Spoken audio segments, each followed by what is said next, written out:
Il est 10 h ce mercredi matin. Le stand de la plateforme de lutte contre la cybercriminalité, PLCC, ne désemplit pas. À côté des start-up et au milieu de cette foule immense, les agents de l'unité de la police chargés de traquer les arnaqueurs et cyberdélinquants de tout genre sont reconnaissables à leur t-shirt bleu marqué de leurs initiales.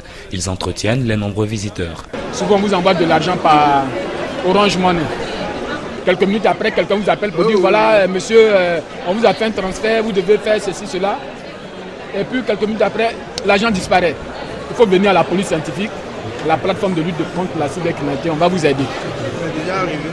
Voilà. L'objectif de la présence de la PLCC à ce festival est de rappeler les enjeux de la lutte contre la cybercriminalité dans le contexte ivoirien, mais surtout éduquer les populations pour l'éradication de ce fléau.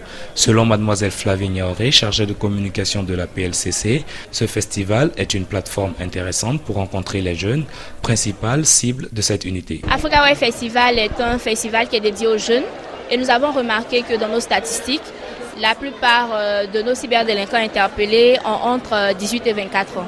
Donc c'est la tranche d'âge qui est concernée. Et nous sommes là aujourd'hui pour leur dire que cette activité n'est pas une activité lucrative normale, contrairement à ce qu'ils pensent, mais cette activité peut les mener en prison. À quelques pas de la PLCC, un autre stand s'intéresse à la question de la cybercriminalité.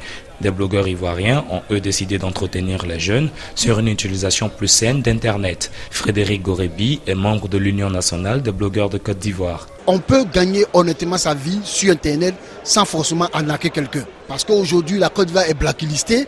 Au niveau international, il y a des adresses dont on ne peut pas accéder en partie de la Côte d'Ivoire. Donc nous demandons aux jeunes, nous leur montrons qu'ils peuvent venir vers nous.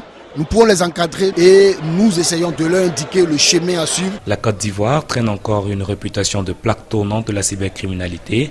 Le pays reste connu pour ses brouteurs, ces jeunes cyberdélinquants qui n'hésitent pas à abandonner l'école pour s'adonner exclusivement à cette activité.